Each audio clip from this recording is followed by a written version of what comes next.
What's good? It's your boy Fanon. All right, Vasil Lomachenko said he was willing to drop down in weight to fight Gervonta Davis. He wants unification at 135, I do believe, and he's about to call it quits after that. That is the plan for Vasil Lomachenko in his career, and I really think that that is a very, very good plan. I would take that. I would take that any day of the week. That would be what, 3 or 4 real good fights that we could get out of Vasil Lomachenko before he calls it a day. I'll take it. I don't think he's going to like what happens if he drops down there to fight Gervonta Davis at 135 pounds, though. And I'll tell you why. Also, there are some hiccups that could take place, but I'm going to share with you what he said and give you my comments. Welcome back to the channel, subscribers. If you are not subscribed, I hope you accept my invitation to subscribe and hit the bell icon so you can be notified of when we release more videos. Okay, man. Dropping down in weight to get the fight done with Gervonta Davis. First of all, absolutely, man, great. I love the mindset, man. I love the mindset of Vasil Lomachenko. That cat's a true champion. All right? He is a true champion. That cat is a boxer, born and bred, and I got hats off to him because I really do believe, man, that cat would drop down in weight if he could get a Gervonta Davis fight. And I don't think it's necessarily for him about the money. I think it's about a lot of the talking. I think it's about, I think it is, probably considers that it be a good challenge with Gervonta Davis, man. Gervonta Davis is not, Gervonta Davis ain't easy money, man. That's not easy money. I wouldn't advise, if I was watching him, I wouldn't advise him to go down there to 135 fight Gervonta. I think Gervonta Davis is a special fighter, man. I know there's a lot of people out there talking about, getting on him for who did he fight? Is he going to fight the garbage man this week, the garbage man next week, and all that? Look, man, Gervonta Davis beating the tar out of them garbage men, okay? And there's a whole lot of boxers running around fighting garbage men, all right? It's one funny thing about boxing, man, is that if people don't know who somebody is, they always assume the guy can't fight. If people don't know who the guy is, don't watch him, don't pay attention to the guy closely. If he doesn't have a promoter that is, blowing a trumpet, putting his name in the newspaper, the people almost always assume that the guy can't fight. And that's not always the case. So when a guy gets in there and he takes care of his business impressively, I give the dude credit. I'm not going to say that he's 100% proven, that, that Gervonta Davis is, that he's got the best resume in the sport of boxing. He does not have a Canelo Alvarez resume, man. But what the guy has is, the guy has knockout power. The guy has one-punch knockout power at 130 pounds. He'll hurt you. And he's very, very fast. He's got very fast feet. He's got good defense. And there's a significant chance that he can catch Vasil Lomachenko, and Vasil Lomachenko is kind of doing those, pity-patting his way through there. So it's a fight that I would like to see. I hope we get to see. I think that really, for all the maneuvering that Floyd Mayweather Jr. and Leonard Ellerbe and Mayweather Promotions might be willing to do or have done. I think that's fair to say, have done. They've been treating Gervonta Davis as if Gervonta Davis has been fighting once a year.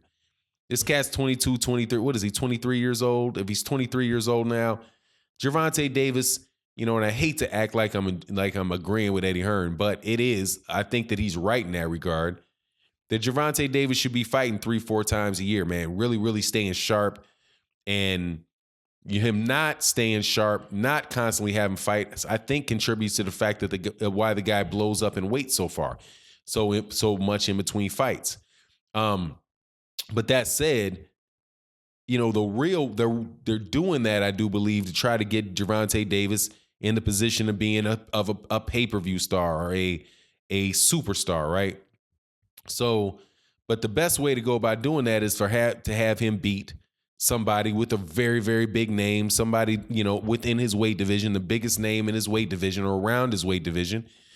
And man, look, the biggest name in his weight division, around his weight division, is it's either Mikey Garcia or is Vasil Lomachenko, weight class above him. You know, the best competition for Gervonta is, I believe, Miguel Berchelt. They would have said Alberto. I did say Alberto Machado before, but Alberto Machado got bopped. So, or you could fight the guy that beat Machado, whose name is skipping me right now. He could do that, but if that fight, that would be one of the biggest fights in boxing in the United States, one of the biggest fights in boxing, and a big stepping stone for Gervonta. But this video is more about Vasil Lomachenko.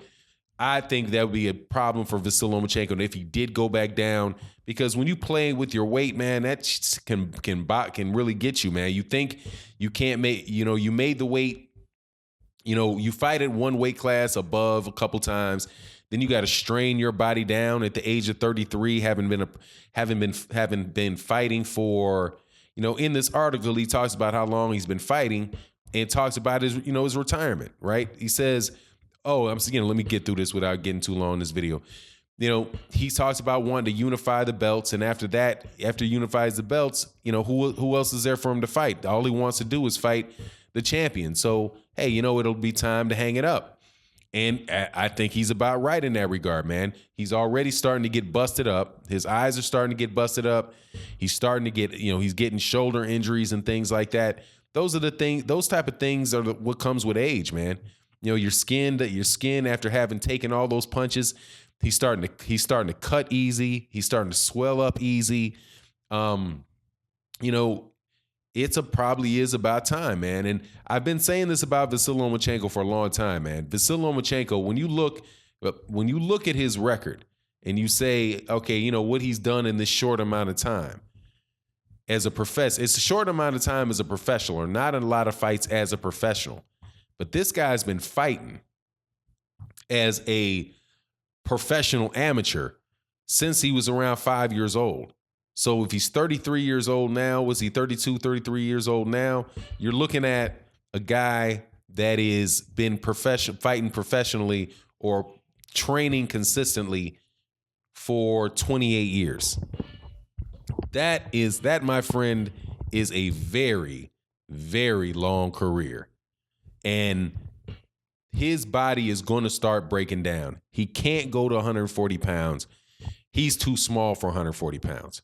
At 140 pounds, guys like Josh Taylor, guys like Regis Prograis, big, strong, fast, young fighters are going to wind up beating up Vasil Lomachenko. Because Vasil Lomachenko's style, and another reason why I think Vasil Lomachenko is going to wrap it up pretty soon, and why Gervonta Davis might very well be a bad matchup for him, is because at the age he's getting to, his reflexes are going to start slowing down. And Vasil Lomachenko is just not the type. He's not the type of fighter he can't fight the type of fight that he wants to fight. His best fight, if his reflexes are slower. I do not believe that is a style that transitions well with age. Now, somebody could say, well, Manny Pacquiao has has shifted up in weight class and fights well into, his older years. I would disagree, man, because I think that he got beat up against Jeff Horn. Jeff Horn might have cheated. He might have been being dirty. All the things that people want to say about that, but Jeff Horn definitely gave Vasil Lomachenko, gave Manny Pacquiao a whole bunch of bumps, bruises, and knots on him in winning that fight, man, that he probably wouldn't have been able to get to if he was younger, because he would have been quicker. His stamina would have went longer. And now at the age of 40, and I know Manny Pacquiao was, older than Vasil Lomachenko, but Manny Pacquiao needs to stay away from them upper level 147 pounders. So I'm happy that Lomachenko at least sees what I see, because I think he's a very, very good fighter, man. Very good fighter. I used to get a lot of heat on the channel during the time of, the Guillermo Rigondeaux, Vasil Lomachenko thing, man, because I was very adamant in saying, no, I do not think Vasil Lomachenko is the greatest fighter since Muhammad Ali. That's tremendously, tremendously unfair to Roberto Duran and Leonard and Hearns and Hagler and whole bunch of people. But that's not the same thing as saying he's not a great fighter. Same way that I say about Anthony Joshua. I think Anthony Joshua, all this crap that these UK fans, well, not all the UK fans, the other these UK fans throw around hating on Deontay Wilder, dogging out, all the crap that goes around this. That doesn't mean that I don't think that Anthony Joshua is a very good fighter, because I do think Anthony Joshua is a very good fighter. I'm not going to just because there's a situation around it is something that I don't like. I'm going to try my best not to diminish the fighter, because that's what really irritates me that people do to fighters like Guillermo Rigondeaux. They do it to Deontay Wilder so much that it's just, God, dog, man, like, what did this dude do so wrong to be treated like this and talked about like this? I just don't understand it, man. Right? People fight the way that they fight.